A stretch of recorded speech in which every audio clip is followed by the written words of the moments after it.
미국을 동경하던 캐나다, 멕시코가 미국을 가장 큰 위협으로 인식하기 시작했어요. 트럼프 선물 보따리를 싸들고 갔던 이시바 총리. 갑자기 트럼프가 뭐라고 말했죠? 괘씸하다고 그랬잖아요. 쌀 안 사간다고. 만일에 여기서 미국에 굴복을 하거나 그러면은 지지층이 흔들리죠. 칼자루를 쥐고 있지만 트럼프 대통령 손은 떨리고 있다. 왜? 신뢰를 잃고 있다. 트럼프 대통령이 모든 걸 연계시키겠다 그랬거든요. 경제, 안보. 우리가 그 전략을 활용할 수 있어요. 한국과 미국과의 양자 간의 관대 전쟁이라면 불리하죠. 그러나 전 세계와 연동이 되어 있다. 이제 겁을 안 먹죠.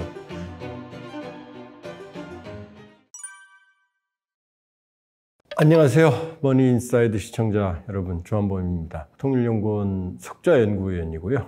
여기 써있지만 세계적인 북한 전문 유튜브 대동강TV를 운영하고 있습니다. 많은 성원 부탁드립니다. 우크라이나, 러시아, 러우 전쟁에서 푸틴 대통령이 현재까지는 말 안 듣죠. 물론 큰 흐름으로는 휴전으로 갑니다. 지쳤으니까. 그러나 트럼프 대통령이 말한 24 hours, 실은 안 듣죠. 물론 하루아침에 24 hours, 24시간 안에 그걸 믿은 사람은 없죠. 그러나 그 정도로 빨리 끝내겠다라는 트럼프의 생각은 실현이 안 됐죠. 좀 시간이 더 걸릴 겁니다. 그 다음 중국 볼까요? 중국 관세 90일 유예했지 문제 해결된 게 아니거든요. 그 다음에 4월 초 관세 카드를 전쟁을 시작을 했는데 어떻게 됐죠? 전 세계 경제 주가 대폭락 혼란이 오니까 이 기한을 늘렸죠. 7월 9일까지. 그러다가 또 8월 1일로 또 연기했죠. 그러니까 이런 게 뭘 의미하냐면은 트럼프는 일단 상대방을 겁을 줍니다. 겁을 주고 겁을 주면은 상대방이 이제 오그라들면 거기서 이익을 편취하는 형식이거든요. 트럼프 대통령이 말할 때 보면은 숫자는 거의 다 거짓말입니다. 대부분 거짓말이에요. 수치가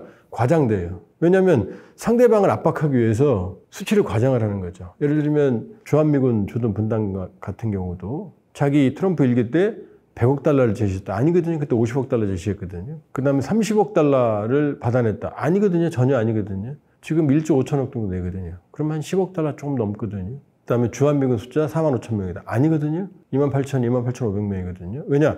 4만 5천 명이라고 얘기해야 규모가 커지니까. 그러니까 모든 면에서 트럼프 대통령은 일단 상대한테 몰아세운 다음에 상대방이 굴복을 하면 이제 편취해가는 스타일이거든요. 그런데 지금 상황을 보면 트럼프 대통령은 관세, I love 관세 했는데 그 관세의 복합성을 너무 간과했다. 저도 아마 이 머니인사이드에서 그런 말씀 드렸던 것 같은데. 왜냐하면 지금 트럼프 대통령의 관세 칼을 꺼내면 개별적인 국가들은 사실은 취약하죠. 당할 수 있으니까. 트럼프 대통령이 개별 국가만 몇 개의 국가를 대상으로 관세 전쟁을 시작했다 그러면은 얘기는 달라져요. 그러나 지금 전 세계를 대상으로 했거든요. 그럼 왜 트럼프 대통령이 세게 내지르고 자꾸 뒷걸음질 치느냐. 지금 개별 국가 입장에서는 불리하지만 어느 날 트럼프 대통령이 말한 예를 들어서 베트남 46% 관세, 한국 25%, 일본 24%였죠. 또 25% 올렸지만 이 관세를 다 때린다고 생각해 봅시다.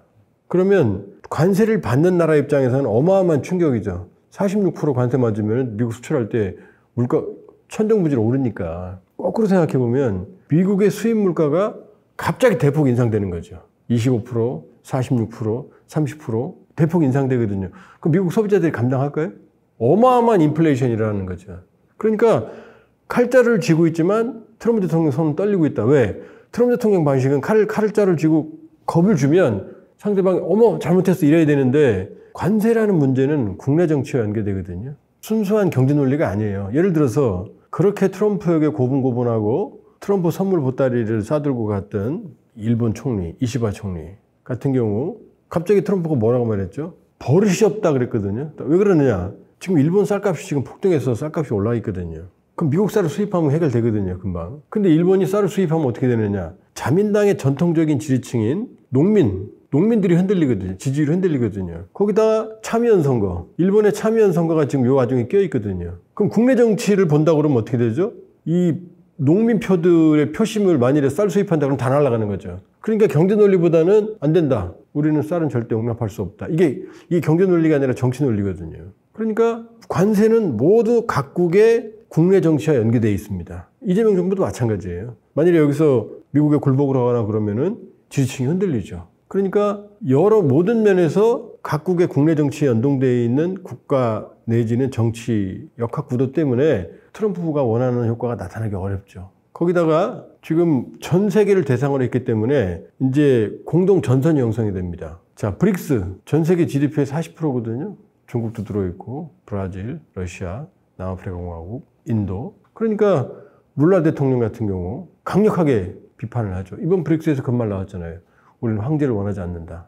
트럼프거든요, 정확하게. 그럼 트럼프한테 룰라가 직격탄을 날리니까 이런 말 표현했거든요. 자기 발에 총을 쏘는 것 같다, 관세가. 그럼 브라질이 왜 그렇게 미국에게 강경할 수 있느냐? 브라질은 대미 적자가 400억 달러예요. 흑자가 아니라. 그런데 브라질에게도 관세를 매겼거든요. 10%. 그럼 어떻게 되죠? 그러니까 룰라가 트럼프 대통령에 강력하게 반발하니까 관세를 50%로 올렸어요. 대폭. 가장 큰 폭으로 올렸어요, 지금. 그러니까 브라질 입장에서는 10%도 지금 부담스러운데 50%를 올렸으니까 아예 미국 수출이 거의 어려워지는 거죠.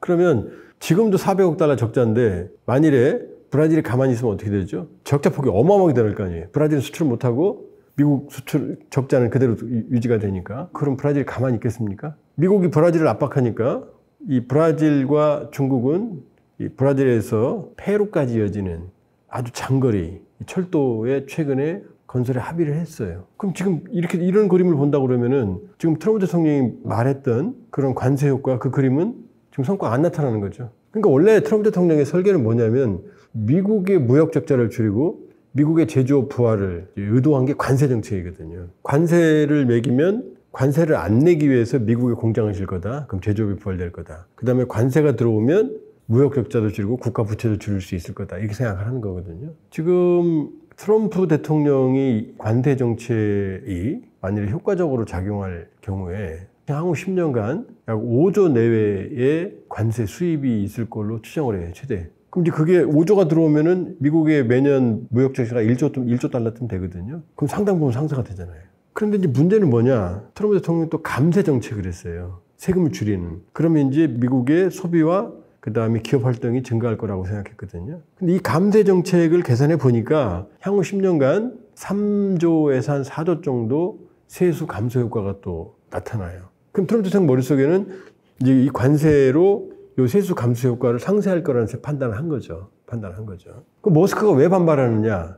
그게 안 통한다는 거죠. 자, 관세 정책을 하게 되면 트럼프 생각대로 제조업이 부활하고 관세 수입이 들어오느냐? 관세 수입은 들어올지도 몰라요. 그러나 이 관세 수입은 어떻게 되죠? 모두 미국 국내 물가를 올리게 되죠. 그럼 소비자들의 소비 여력이 더 줄어들게 되죠. 물가가 올라가니까. 그 다음에 제조업 부활? 자, 그런다고 해서 1인당 GDP가 86,000불인데 제조업이 부활할 수 있겠어요? US 스틸까지 지금 일본에 매각해야 되는 처지인데 지금 제조업은 부활할 수가 없죠.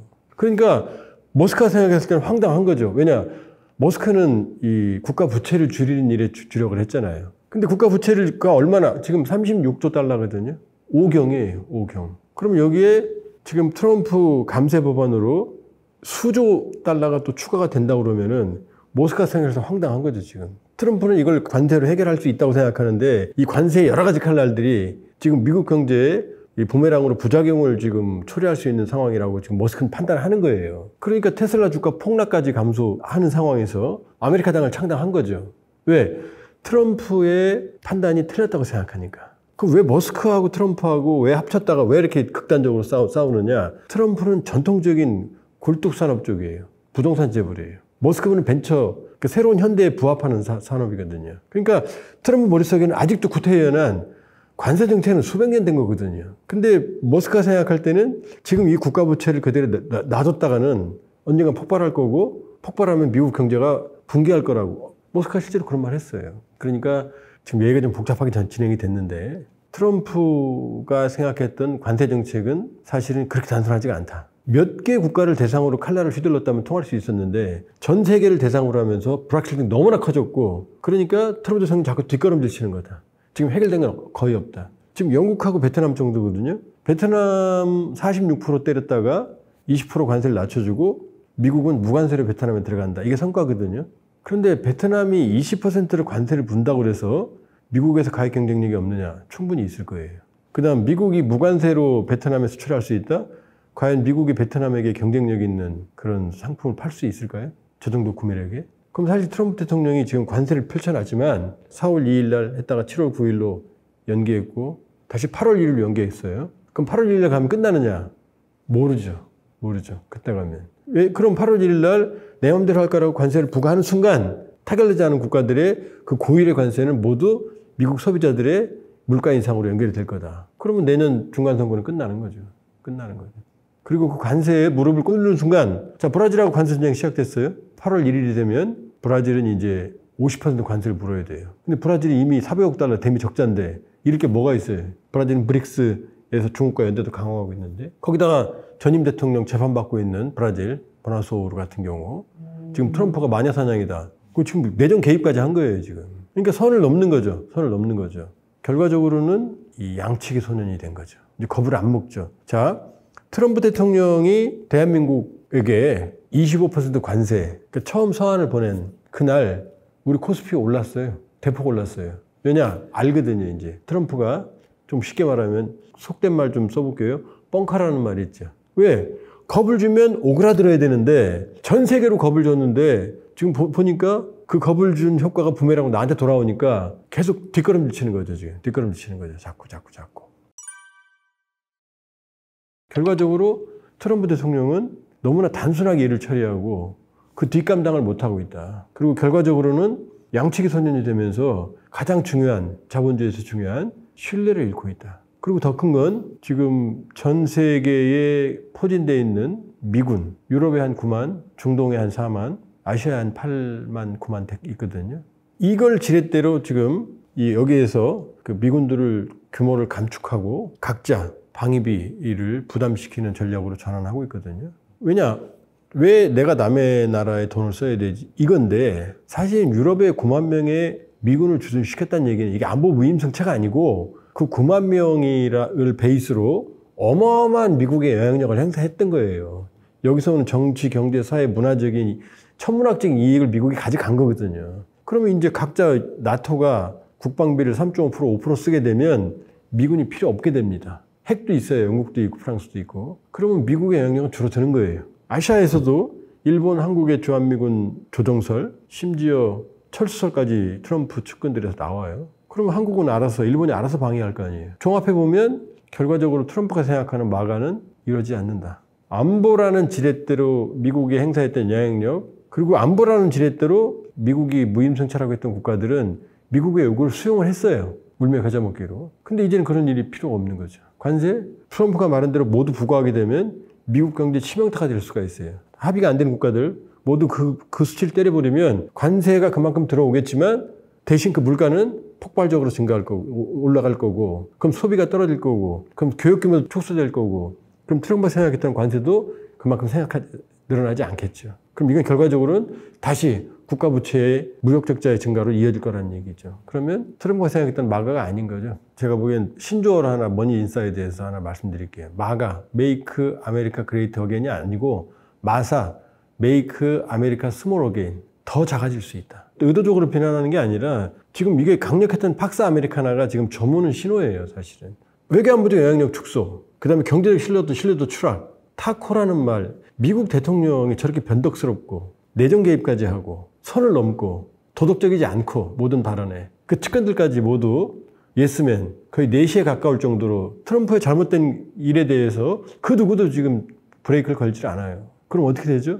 저무는 미국의 해가 더 빨리 저무는 걸 수가 있다. 막아되지 않는다. 트럼프 이후의 정권은 이 트럼프가 허물어 놓은 미국에 대한 신뢰, 미국의 도덕성, 이 근간을 흔들어 놓는 걸 회복하는데 너무나 많은 시간과 비용이 걸릴 거고 그리고 어쩌면 영원히 회복되지 않을지도 모른다. 트럼프 들어서고 나서 최근에 퓨 리서치인가요? 조사를 했어요. 국제 신뢰도 국가 간. 캐나다가 미국을 가장 큰 위협으로 인식하기 시작했어요. 멕시코도 가장 주요한 그렇게 친미했던 미국을 동경하던 캐나다, 멕시코가 미국을 가장 주요한 위협으로 캐나다 같은 경우는 거의 중국, 러시아와 동급이에요. 이게 지금 미국이 가지고 있던 모든 수족 사실 캐나다는 미국의 시온 한 번째, 시온 두 번째 주라고 말해도 거의 말만 안 했다 뿐이지 그렇게 긴밀했거든요. 근데 적으로 돌려놨잖아요, 지금 사실은. 멕시코도 적으로 돌려요. 캐나다도 적으로 돌려요. 만일에 주한미군 철수하고 어쩌고저쩌고 돈 내나 방위 벌려 계속 압박하면 우리도 미국에 대한 신뢰도가 계속 유지가 될까요? 자체 핵무장 여론은 더 올라가겠죠.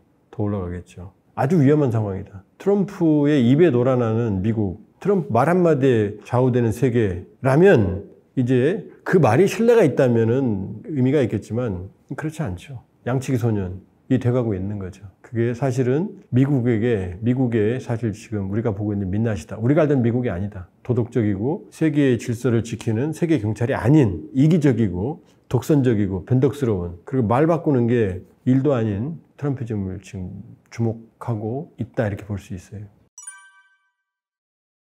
트럼프 대통령이 원스톱 딜이라고 그러나요? 원스톱 쇼핑이라고 그랬나요?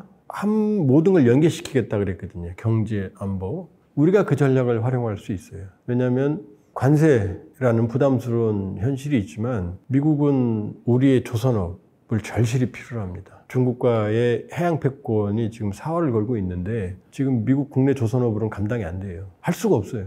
함정 수리도 못 합니다. 그래서 최근에 우리가 MRO로 미군 선박을 함정을 처음으로 군수 보급함입니다만은, 구축함 같은 경우는 이제 기밀이 많으니까 일단 군수 보급함부터 시작했거든요. 미국이 295척 주요 함정이, 중국은 370척 플러스 알파예요. 중국이 더 양적으로 앞서가요. 지금 겨우겨우 질적으로 미국이 우위를 유지하고 있지만, 그러나 노후화되고 있다. 신조 함정 찍어내는데 너무나 많은 비용과 돈이 들어간다. 지금 미국 국내 조선업과 아시아 비교해보면 거의 5배 차이 나요. 기간도 한국에 한 3배 정도 걸려요, 미국이. 그러니까 미국은 그게 어느 정부든 간에 중국을 견제하는 건 변함이 없어요. 왜냐하면 중국이 미국의 가장 주요한 위협으로 떠올랐거든요. 미국은 미국의 GDP의 50%를 능가하는 순간부터 경쟁 대상, 라이벌로, 주저앉혀서 라이벌로 인식을 합니다. 그 첫 번째 희생양이 일본이었죠. 일본이 플라자 합의, 85년, 90년대 버블 경제, 이걸로 지금 무너졌죠. 미국 GDP의 거의 70%까지 육박했다가 지금 10%대로 내려앉았어요. 그 주요한 원인 중에 하나가 미국의 압력이거든요. 엔고에서부터 압박. 근데 중국이 오바마 때 이미 50% 육박했거든요. 그랬더니 피보트 아시아로 돌아간다. 중국 잡으러. 그다음에 트럼프 때 인도태평양 전략이 처음으로 나와요. 아시아가 인도태평양 넓어진 거예요. 인도가 중국의 왼수니까. 그다음에 바이든 때도 인도태평양 그대로 이어가죠. 민주주의 세계 정상회의까지 전 세계 민주주의 네트워킹을. 지금 트럼프 2기 때에도 중국 하나만 잡는다는 확실하거든요. 임시국가 방위 전략, 안보 전략에 중국만 잡는다고 써 있거든요. 그럼 중국을 잡으려면 해양 패권인데, 해양 패권을 유지하려면 함정 건조를 해야 되잖아요. MRO 수리해야 되는 거고. 한국밖에 없어요, 사실상. 경쟁력이 있고 가장 최첨단, 최고의 함정을 건조할 수 있고 수리할 수 있는 우리 조선업. 그 다음에 알래스카 파이프라인 건설. 그 다음에 LNG 수입. 그 다음에 방위비 증액. 우리한테 요구하잖아요. 이런 것들을 연계하는 거죠, 관세와. 그러니까 원스톱 쇼핑, 원스톱 딜이 되는 거죠, 이게 바로. 그러니까 우리는 이제 줄 건 주고 받을 건 받아야 된다. 그리고 안보적 관점에서도 우리 스스로 이제 자주국방의 비율을 높여야 돼요. 이미 트럼프 측근들, 인사들 입에서 주한미군은 10,000명으로 줄여야 되고 결국에는 철수해야 된다라는 소리 나오고 있어요. 왜냐? 이미 한국은 재래식 전력에서 북한을 압도하고 있고, 주한미군이 만일에 중국과의 분쟁에 주한미군이 연동되는 걸 한국 정부가 반대할 거니까, 그러니까 주한미군은 중국 견제에 별 도움이 안 된다. 그러니 철수해야 된다라는 설까지 나오고 있어요. 물론 단견이죠. 주한미군이 중국에 대한 억지력은 상당하거든요. 뭐 주한미군이 있으면 지리적으로 가까우니까 주한미군이 공격 대상이 된다. 거꾸로죠. 주한미군이 가까우니까 베이징을 공격할 수 있는 거잖아요. 그러니까 지금 나오는 트럼프 측근 인사들은 너무나 경제적인 관점에서만 얘기를 하고 있거든요. 그러나 중국 견제에 있어서 주한미군은 상당히 중요하다. 억지력이 된다. 비수가 된다. 왜냐하면 만주가 연결되어 있으니까 유사시 육상으로도 올라갈 수 있는 가능성을 중국은 차단해야 되기 때문에 중국에 대한 상당한 억지력이 되는 거거든요.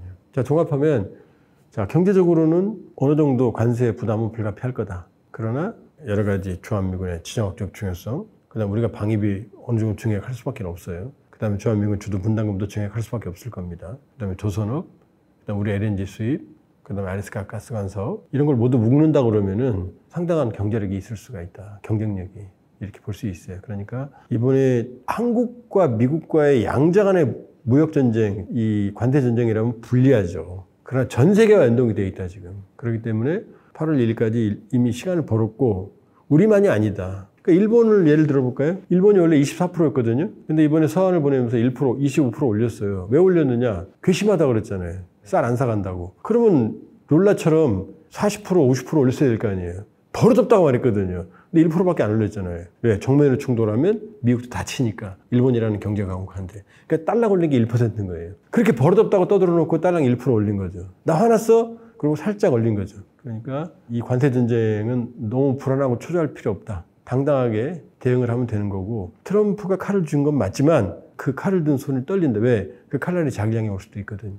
그런 점에서는 어느 정도 이 자신감과 인내를 가지고 협상할 필요가 있다, 이렇게 볼 수 있어요.